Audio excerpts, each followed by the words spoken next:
Shot clock now at 8. He makes his move up against Chang. Wow.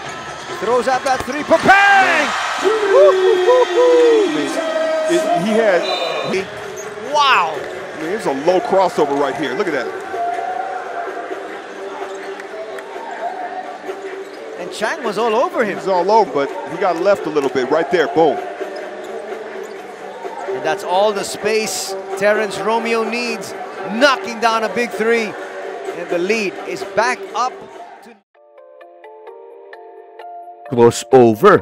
Ito nga ang move sa basketball na nagpapahanga sa mga basketball fans na nanonood sa kanilang mga idolo. Madalas nga mga point guard or shooting guard ang kayang gumawa nito.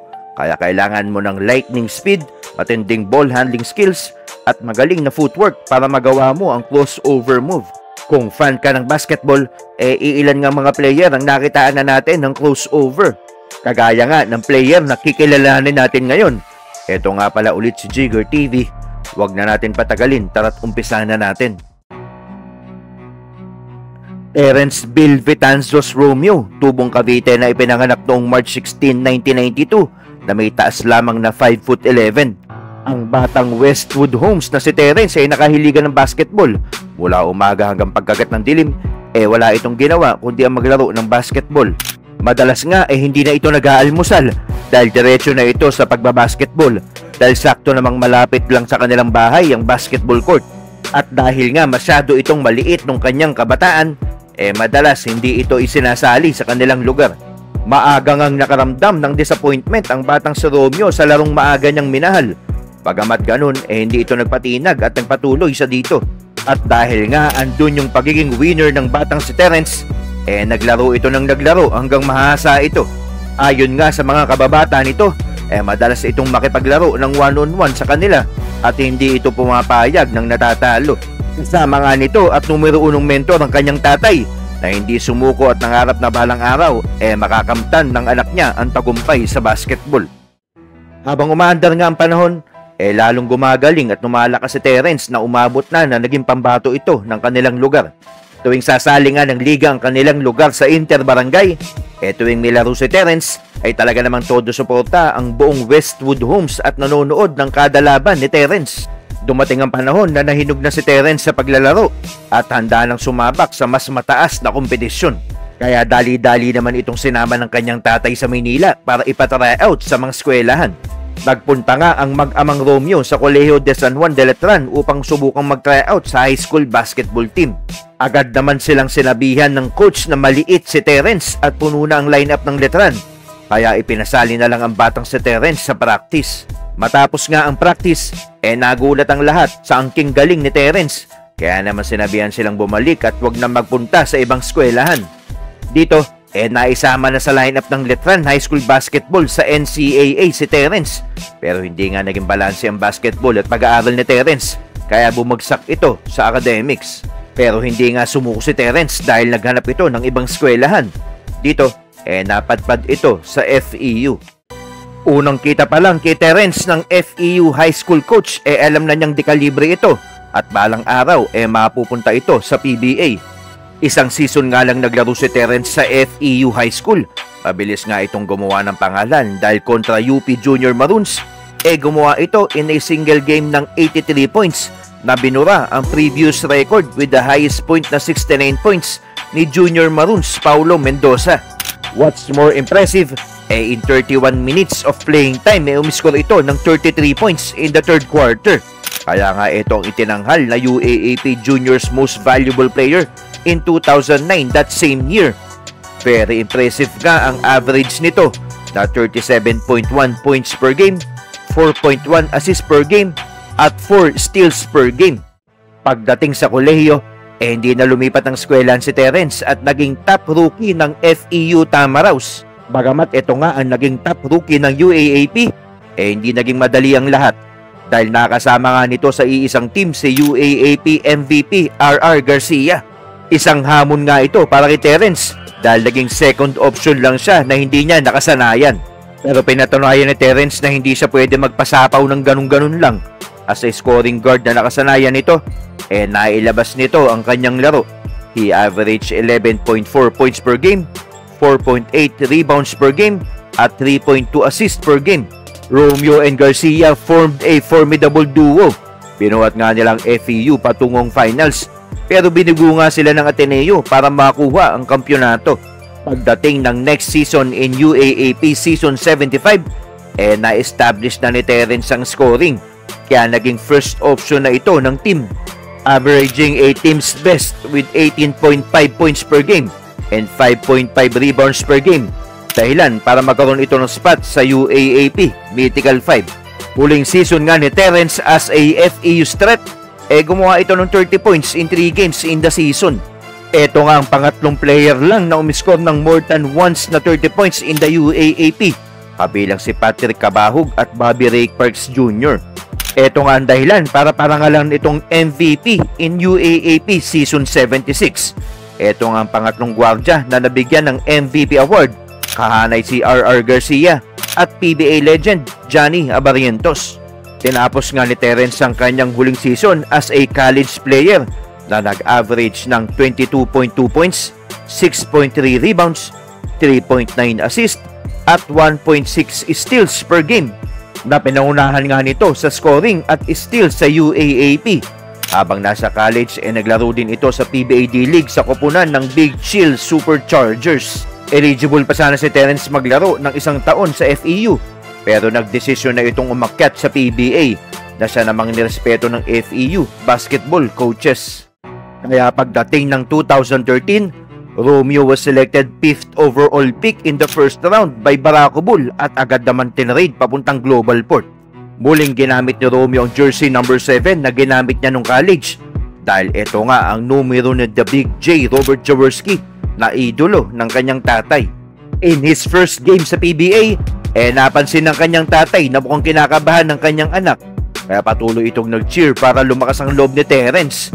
Sino nga ba namang hindi dadagain? Ibang level ng kalaban niya sa PBA, ang pinakamalalakas sa ating bansa. Sa sumunod na laro and only his second game as a pro, kumamada agad ito ng 34 points at 6 of 8 shooting sa Rainbow Territory. Dahilan para talunin nila ang Air 21 Express. Dumating ang pagkakataon na nakaharap nito sa unang pagkakataon ang kanyang childhood idol na si Mark Kagiwa, at talaga namang firepower ang naganap between rookie at veteran superstar. Gumawa si Romeo ng 27 points at 29 points naman para kay Kagiwa. Nag-comment nga si Kagiwa matapos ang game na si Romeo ang pinakamalapit na pwedeng ihambing sa kanyang laro. Hindi man pinalad si Romeo makamit ang Rookie of the Year, madami namang nakumbinse na very capable scorer ito sa PBA. Na pinapakita nga nitong flashes of brilliance, dazzling the crowd with his dribbling skills and scoring prowess, naging crowd favorite ito, considered a rising star. Pagdating ng sophomore year, nagbawas ng timbang si Romeo. 25 pounds nga ang nabawas dito. Sa pagbawas nga ng timbang ni Romeo, nagresulta ito ng mas mabilis at eksplosibong bersyon niya. With a more physically fit Romeo, samahan mo pa ng talented guards na sila veteran Alex Cabagnot at top rookie Stanley Pringle, naging mataas nga ang expectation ng lahat. Tinawag nga ang kombinasyon ng tatlo na three-headed monster, pero bago pa man magsimula ang playoffs, marami ang nagulat nang itrade si Alex Cabagnot sa San Miguel kapalit si Sol Mercado. Sa paglisan nga ni Cabagnot sa Global Port, naging pabor pa ito sa kasikatan ni Romeo, dahil ito nga ang naging first scoring option ng koponan. At bukod nga sa kanyang PBA journey, naimbitahan din si Terence maglaro sa international games at tumahok sa 2014 FIBA 3-on-3 World Tour kasamang ilan ding PBA stars. Napabilib nga ni Terence ang mga fans dahil talagang nasaksihan ng mga tao ang kanyang individual skills, dahilan para makuha nila ang championship. Nakapaglaro din si Terence para sa Gilas Pilipinas na lumaban sa 2015 Jones Cup, na kung saan naging crowd favorite ito ng mga Pinoy at Taiwanese fans. Matapos nga ang Jones Cup, naglaro din si Terence sa 2015 FIBA Asia Championship at nagpakitang gilas para sa bayan. Pagdating ulit sa PBA, pinangunahan naman ito ang mga local sa points per game in the 2015 PBA Commissioner's Cup, averaging 21.4 points. Sa All-Star Weekend in Puerto Princesa, very impressive ang pinakita ni Terence. He scored 50 points in a losing effort against the rookies in the rookies versus sophomores game. Itinanghal nga itong PBA 3-point shootout champion at PBA All-Star Game MVP. Pinangunahan nga ni Terrence ang Global Port to its best finish in 2015 PBA Governors Cup at na-awardan bilang Most Improved Player. Tinapos nga nito ang third conference and the season as the top local scorer. Nagkaroon pa ito ng career highlight na gumawa ng 40 points against Rain or Shine, dahilan para maging scoring champion si Terrence. Sa kanyang ikatlong season as a PBA player, magandang kanyang pagsisimula dahil sa tambalang Romeo at backcourt mate Stanley Pringle, nabuo ang Slash Brothers. Pinangunahan nga ng dalawa ang Global Port to its first ever semifinals appearance kontra Alaska, pero binigo nga sila ng Alaska sa serye. Nagtala nga ito ng panibagong career high na 41 points sa Game 1 ng serye. Pagdating ng 2018, nagkaroon ng hindi pagkakaunawaan si Terrence at Coach Pido Arencio habang kasagsagan ng game against Magnolia. At ito nga ang nagtulak para mag-request si Terrence ng trade. At dahil nga sa pag-request nito ng trade, napagbigyan ito na ma-trade sa TNT kapalit si Mo Tautua. Matapos nga ang maraming laro sa TNT, hindi naging maganda ang kanyang karera. Kaya't muli itong na-trade sa San Miguel Beermen, kapalit si Brian Heruela at David Semerad.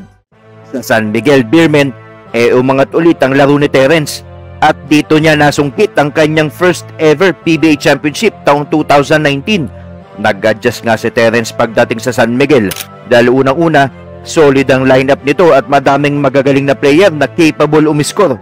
Pangalawa, andyan si Junmar Fajardo na first option sa opensa ng Beermen. At pangatlo, madalas off the bench si Terrence at nabawasan din ang minuto nito sa laro. Pero dahil sa magaling na player si Terrence, hindi nagtagal, nakakuha nito ang sistema ng San Miguel at nagampanan niya ng maayos ang kanyang papel bilang Beermen. Pagdating ng 2024-25 season, Terrence was traded to Terrefirma Jeep. Sa paglisan nga niya sa Beermen, tinuring niya itong pinakamalungkot sa kanyang karera sa PBA. On January 19, 2025, pinasok ni Romeo ang pagkukoach, serving as the head coach for PSP Dreamers in Women's Maharlika Pilipinas Basketball League or WMPBL. Matapos ka ang kontrata ni Terrence sa Terrefirma, he became free agent at the end of his contract.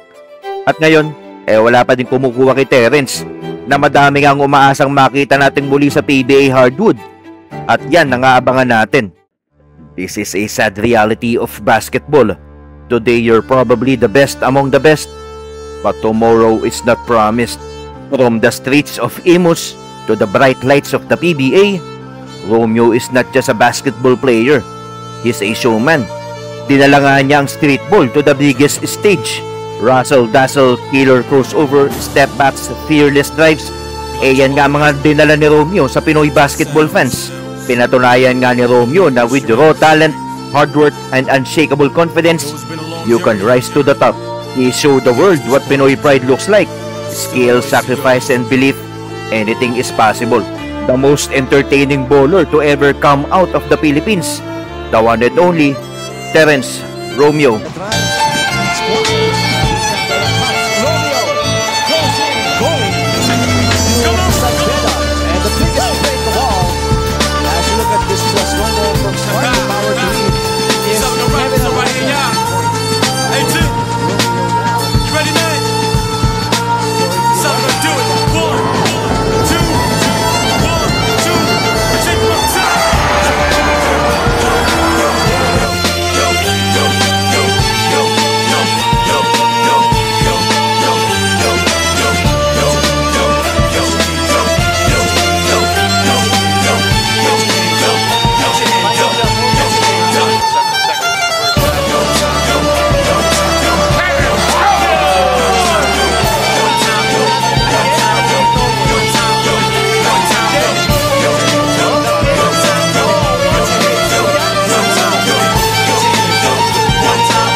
to PBA.